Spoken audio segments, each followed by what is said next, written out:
That's my partner, ladies and gentlemen. He's ready for today's podcast. Yes, sir. Welcome back to the Chopping It Up podcast. After about a month-long hiatus, we are back, and it's your boy Chandler back again, and I have again with me my very handsome co-host, Connor, the Con Man Landreth, who is so excited to be with us today. What's up, buddy? Hey, how you doing? Hi, how are you? Nah, man, we're just going to talk a little Braves baseball today. We're probably going to keep things a little bit shorter, definitely a little shorter than our hour-long segment last time, but we just need to keep things fresh here, and I need to talk about a few things with these Bravos today, because they kind of irked my nerves today, boy. Rough today. Ugh, man, they irked me.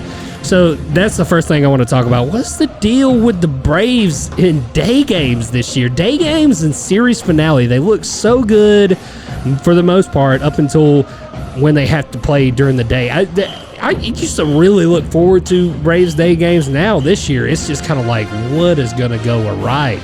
I don't like it because I like watching the Braves in the evening time, and I definitely don't like it because they always lose. That's true. It really does seem like they lose a lot. But that's the thing. Charlie Morton looks great for 4 innings, strikes out 5. The 5th inning rolls around, and everything goes off the rails. Defense, he got some hits, but there's a lot of dumb plays. Like today was the first day that I noticed a lot of bad fielding all around. Yeah. Not just one person; it was the whole team. Started out with his pick off to first, got a bad throw. Robinson Cano should have had a easy ground ball, missed it. It was just pathetic fielding performance. Yeah, 2 errors. Honestly, it was 3 if we count the Eddie Rosario. I think it was a drop ball. That was lack of communication, man. Yeah, we had 4 people coming to that one ball. So it seems like the Braves in day games just kind of have the yips. I don't know really what it is, but yeah, and another thing about Cano, I was cool with the Robinson Cano experiment for the Mets series, and now I'm just kind of over it. He can go wherever at this point. Good job being in the Braves uniform for however long you were doing it, and I don't mind if you stay, but I'm just kind of over it at this point. He's a pinch hitter. So the Braves once again perform poorly in the day game and lose 7-2. They lose the series in Philly. But, a little more favorable schedule now coming into the next homestand with the D-backs next. We're going to talk a little bit about the starting pitching, too, because, Charlie Morton's one of those guys that he looks great, and then that one... Well, look, Charlie's... But that's the thing, he looks great until that... But he is so prone to that one inning where things just go absolutely off the rails for him, and it seems to happen a lot this year. A few times last year, and then things kind of tightened up for him and became kind of ace material again, but now it just seems like every start, that one inning, he lets things get away from him. It's not pretty much everybody except for Max Fried and Spencer Strider. Mm-hmm. Every other starting pitcher, Kyle Wright's actually probably one of the Yeah. Stats-wise, he's one of the best pitchers in the league. Yeah. And we'll talk a little bit about Kyle Wright in just a minute, but this is what I want to talk about briefly. Is it time to start considering to send Ian Anderson down to Gwinnett? He's been so bad lately. Go back to last week. There was no talks about it. Okay, he was just kind of struggling. He had a bad game. He looked probably the worst game I've ever seen him pitch. He's young, he's valuable. Yeah, he might take the Kyle Wright experiment to go down, learn who you are again. I don't know, or leverage him, trade him. That's what I'm saying. I like Ian, but it is. Oh no! Look, I've gone to bat for Ian a lot. I really have. If you go back to his playoff dominance last year, that's what I'm really hanging on to. He gave up more hits. I believe I got the stat right. He gave up more hits in that one game a couple nights ago than he did through the whole playoffs or World Series or something.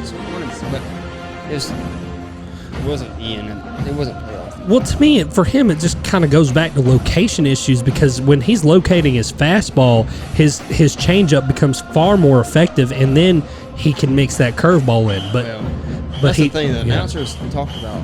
He had, I think, like 4 pitches: fastball, curveball, slider. Sort of a slider. I'd consider it more of a splitter than anything. But yeah, but more he's a 2-pitch pitcher. And if one of those pitches ain't working, then he's got to rely on the other pitch, and the hitters know it. So he just goes back to that placement. So yeah, you gotta hit your target.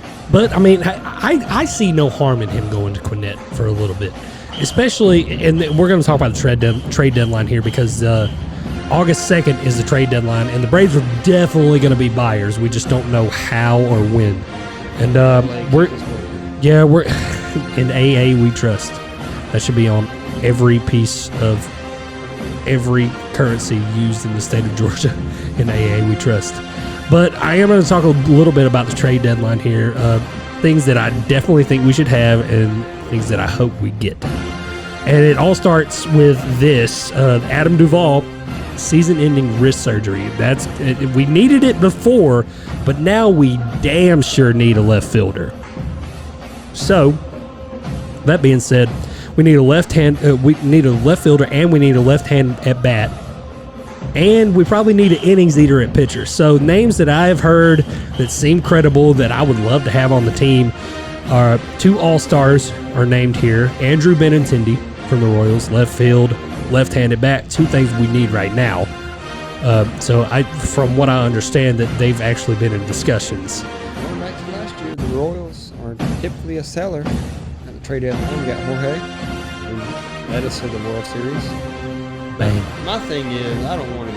We already, with the Matt Olson trade, we got rid of a lot of our farm system. I feel like one more big trade, we have getting rid of all of our future players. We can rebuild, and we're very good at drafting, but I don't want to. Braves did just have a pretty big draft. I can't readily name a lot of those players because they just haven't come into my scope of view yet. But the Braves drafted pretty well. And they needed to because their farm system kind of, it's like you said, the trade for Matt Olson and a couple other trades have kind of depleted our farm system a little bit, has definitely ranked our farm system further down than it was. And also, we've called a lot of our guys up because they were major league talent. I mean, the Michael Harrises, the Ronald Acuñas. I mean, just over the years, that's kind of happened. The Braves had that top farm system, and now it's not so much anymore. We're one of the bottom-ish right now. So they're looking to build that back up. Another name I heard was Luis Castillo of the Reds. The Reds are going to be sellers. They just have absolutely nothing going on. I mean, I felt like they were kind of hopefuls coming into this year. I think they got a young core with what's the 102-mile-an-hour pitcher. He actually made his debut against us. Hunter Green. Green, he's going to be good. And then they got Malley. So that's another name. Tyler Malley. He did come up. He is, that's right. The Braves, I think I read where they're looking at him too. So the Braves have their eyes on a lot of guys, including the hopefuls list that I have here. 3 names that I absolutely love that I would absolutely get back, and 2 of them being former Braves from last year. Jock Peterson is number 1 on my list here. The Giants have him performing at an all-star level at a 1-year, $6 million deal. It would be hard-pressed to say that they will let him go considering they are still in the wild card hunt, but they are a game under 500, and that NL West is just brutal, man. It's so brutal. They might try to fold it in. They might try to fold it in and hope for something better next year, especially because a lot of their veterans from last year that kind of carried them toward that huge season that they had kind of fizzled out a little bit. Yeah. And they also have so many lefties to begin with. I feel like some Braves trade capital might actually help them. I was watching the MLB draft the other day, and they said the Giants have the worst drafting in the past, I think, since 2016. Every person they drafted has not made it to the majors since 2016. Damn. Their front office does not draft it. That's not cool. So I don't know if they don't sign big free agents, they're not getting anything from their farm system. Well, you got old Mike Yastrzemski there. You got a couple of guys. I mean, the Giants should be better than they are, if we're being honest. Every time I watch them, I actually watch them on TV right now. Yeah, we're They're not actually doing too watching. hot. Yeah, they're not doing But too hot right now I against watched the them one D-backs. time against, I forgot who they were playing, but they hit like 7 home runs, like 5 or 6 home runs in like 2 innings. Oh yeah, they were playing the Mets. Yeah, It was. That's why I yeah, wanted to say the they were Mets. playing the Mets. Yes, they this were was like a they were month ago, too. mashing. And it was, I'm like, dang, this is a good team. And then that was the highlight of the season. Well, I mean, you know, good players on bad teams, it just kind of rolls into this next guy, and to another hopeful is Brian Reynolds with the Pirates. Man, that dude that dude's a tank, man. I love that guy. Yeah, I have him on the MLB The Show team, and I love him. I'd scrub you in MLB The Show. Tried to play last night. And he was like, oh, I'm too tired. I was sleepy. Anyway, yeah, if you look at him, he's not much to look at, but man, how old is he? Is he young? Oh, he's young. He's in his 20s. I'm not Early sure for 20s? sure I right don't now. know either. But I mean, it's just the fact of the matter. You got a center fielder who's a switch hitter, hits for average, hits for power. I mean, that's just unheard of. Absolutely unheard of. He's got 2 years left in the Pirates, I think. Contract. He's not on the 1 year. The Pirates are looking to move He's still him. in arbitration. The Pirates are looking to move him. It's just a matter of price tag. And here comes on the back end of these hopefuls to people that are going to be moved or are at least open to move by their team. The Marlins are looking to move anyone not named Sandy Alcantara. Damn it. I want Alcantara. Give me Alcantara. Nah, that will never happen. But you could bring back the hero of Game 6 of the World Series in Jorge Soler if you wanted to for the right price. We got Ozzy. But I love Jazz Chisholm. And Jazz wants to be in Atlanta. Jazz does love Atlanta.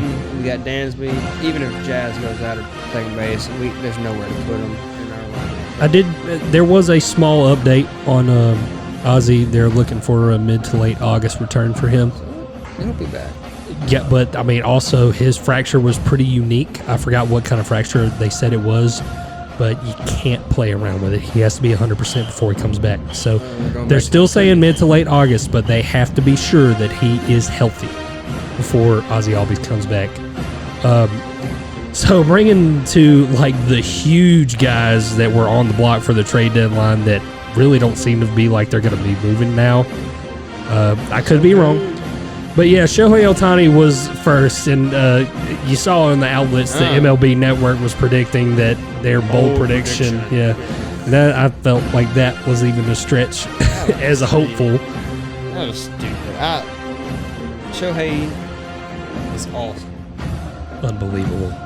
But for the Braves to get him, we'd have to give up everything that we had, and I don't want him that. I mean, even if we got him, we're not going to re-sign him. I had a trade in my head that I was going to be cool with, but still. Marcell Ozuna. I don't give a shit. Get Marcell out of it. Listen. I love Marcell about one game every 6 weeks. I go to bat for Marcell a lot. It's time to start. I'm not going to get into it later, but it's time to seriously consider moving Marcell Ozuna. We're not going to get anything. But we have to make sure we get a left fielder first, maybe even two, or we consider calling up Vaughn Grissom, and I'll get to Vaughn Grissom a little bit later. So yeah, the Ohtani seems to me like the Angels aren't going to be moving him, which God bless. And then the Juan Soto trade sweepstakes. The price for Juan Soto seems to be a little too steep even for the big guys. The Mets, the Yankees, and the Dodgers have all said we're not giving up 3 of our top prospects for this guy, plus MLB starters, plus the fact that we're probably going to have to sign him. So I mean, I don't blame them. But Juan Soto is the best hitter in the MLB right now. I will say this. I know that's my true and honest opinion. I know he turned down, what was it, 400? What was it? Almost $500 million. Yeah. He turned that down. But if you get him into a better market and a better front office, franchise, everything, he'd probably take 350. I mean, you could sign him for less. I think the Nationals just gave him the biggest contract in MLB history because they know they probably couldn't get him. Well, what kills me is they won a World Series with him 3 years ago. But just like the Cubs. They sold everybody won the World off. Series and then got rid of every single person they had on there. Nobody. But here we are with, and this is the difference between front offices. You're right. Because here we are at the back end of this possible next championship run for the Braves, and we are all gas, no brakes. We're talking about trading. We're talking about trading prospects here. We're talking about trading a lot more guys that have been a key part of this, I guess, rebuild for the Braves, just so we can go back and win back-to-back championships. And that make a run. I mean, yeah, Braves are all in. Even as a corporate ownership in the Braves, what is it? Liberty Media? Yeah, like, Liberty. You don't have that cash you need to spend, but we are. They pretty much have give it. They're them just a little greedy. It's not like we have a Steinbrenner, like, I want to win now. Here's all the cash you need. Give me a win, but we're doing it with the corporate ownership. Yep, and more trade deadline news continues to roll in. Nobody that big has been traded yet. But my question across the end, there's no big trades yet. Not yet, but you got to remember that almost all this stuff happens the day of or the day before the deadline. It's coming. Sometimes after the deadline.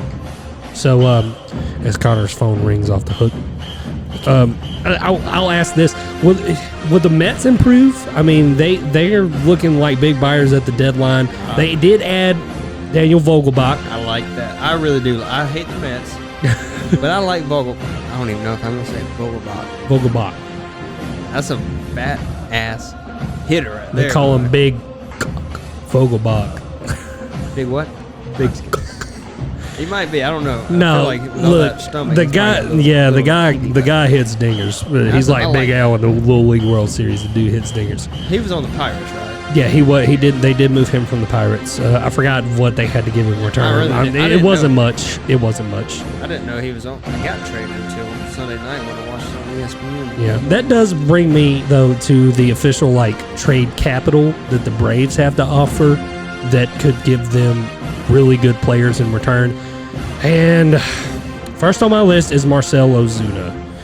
Marcell is great in October. I don't know if we can wait around for him to get hot in October. And that's just at the plate. The guy's a reliability in the field. And yeah, I won't get too far into that, but that's still capital. A guy who is proven in October to move to maybe maybe another contender. You're saying he's proven in October when he didn't play last year. Yeah. Okay. What did we do last October? Yeah, we won it all. All right. He was not a part of it. I don't give a shit. But that's not what I'm saying, man. He's a playoff guy.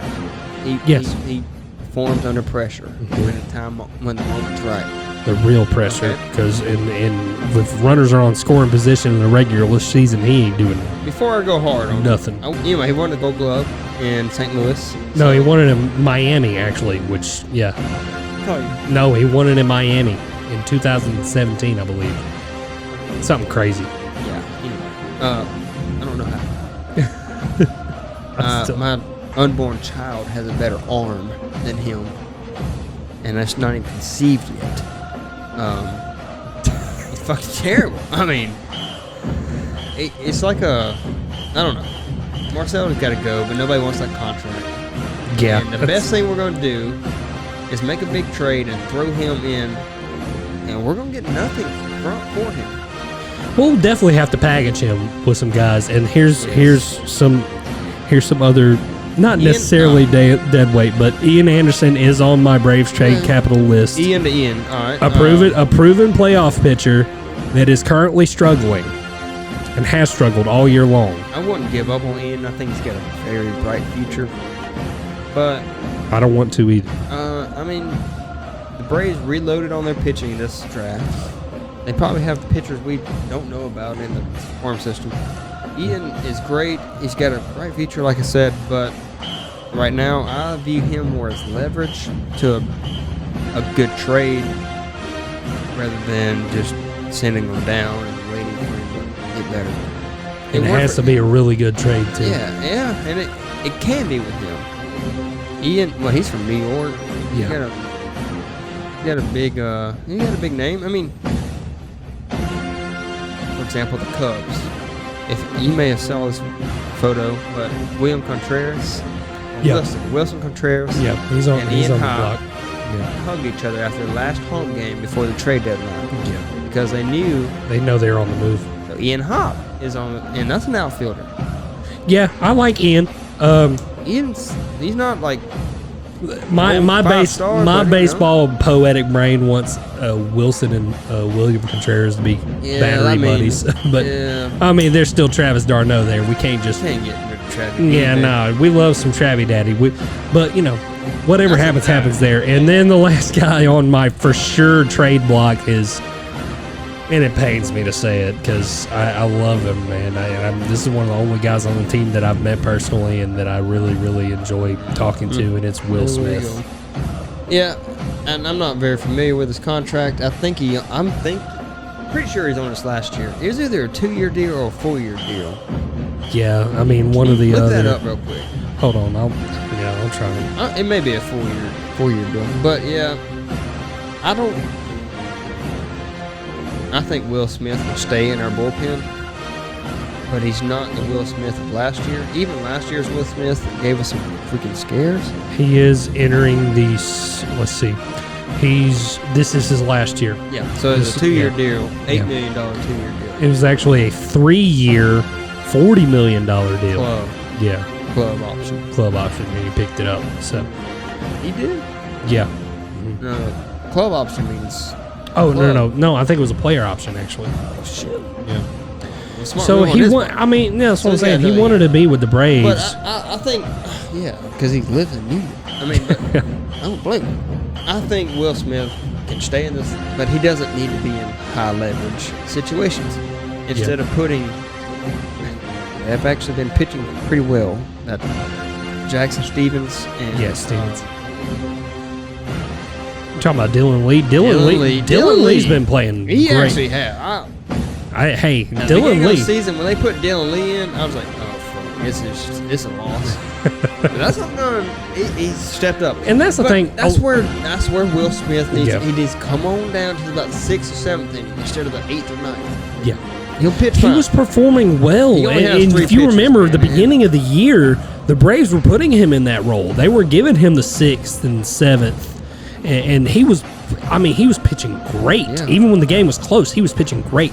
Now in these later innings, they've been putting him in the later innings because of the problems with Kenley Jansen's heart. Kenley's another subject that we don't want to get into, but I'm not sold. I am not sold, if that makes sense. We talked about that. We talked about that last pod. I believe in Kenley. I mean, he's too proven. He's too. I mean, he's an all-star. He's a Hall of Famer. Well, but that's not. But I mean, that's just the thing. We did talk about it. It's the Dodger uniform, but I'm not. I think I even said it last time we were on here. I'm not sold. Yes, he gets the job done, but he is in a position of Will Smith last year. I don't give a damn. As long as you get the last 3 outs and we win. I don't care how you look. I don't care. Get the last 3 outs. That's all I give a damn about.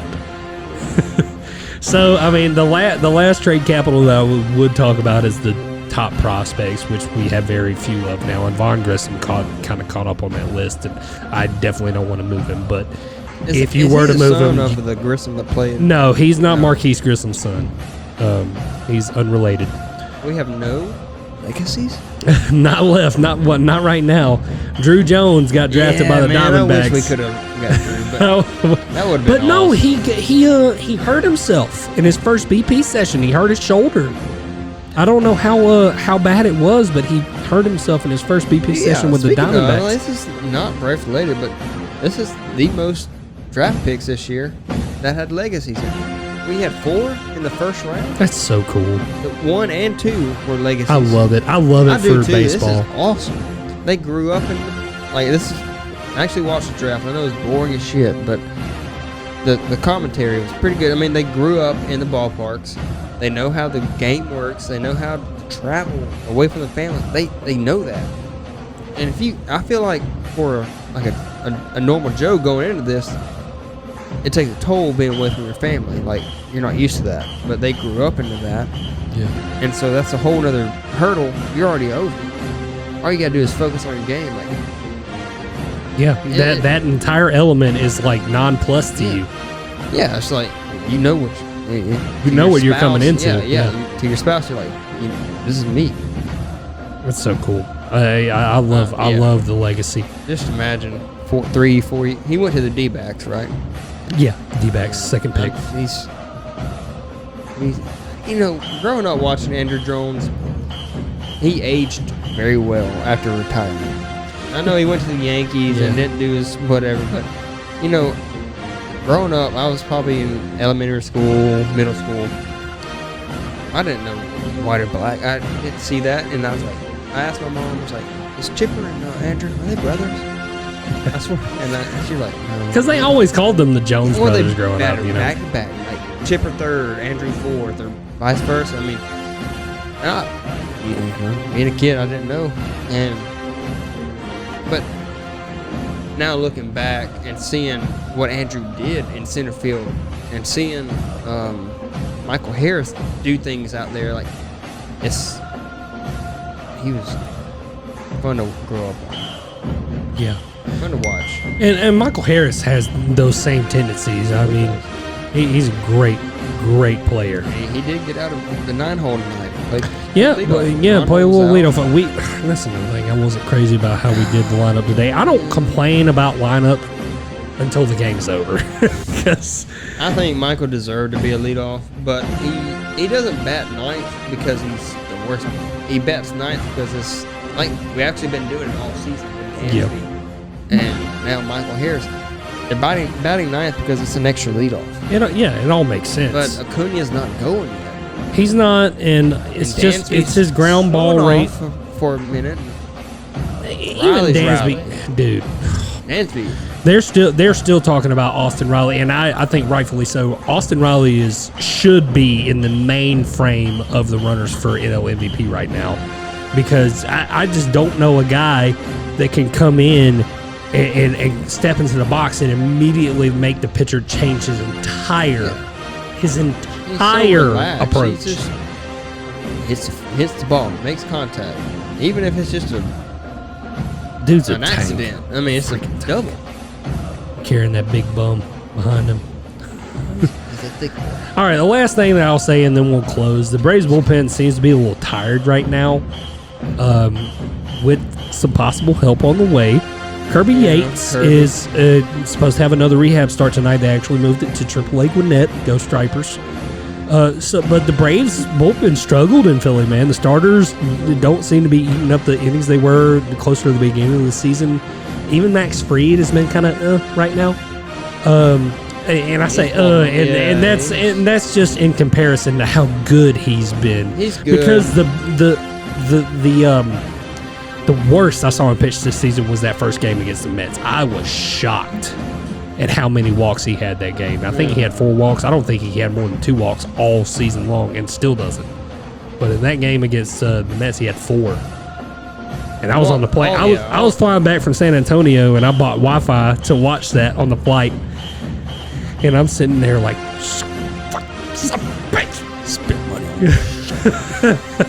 I was so mad. I mean, dude, I'm going to be honest with you. I love the shit, and I love the hype around Spencer Strider. But I am surprised he has not gotten his ass torn up yet. That's me, but it tells you what that fastball does, and its movement. He's even last night against the Phillies. Spencer Strider was the only pitcher this weekend to walk out with a win in Philly.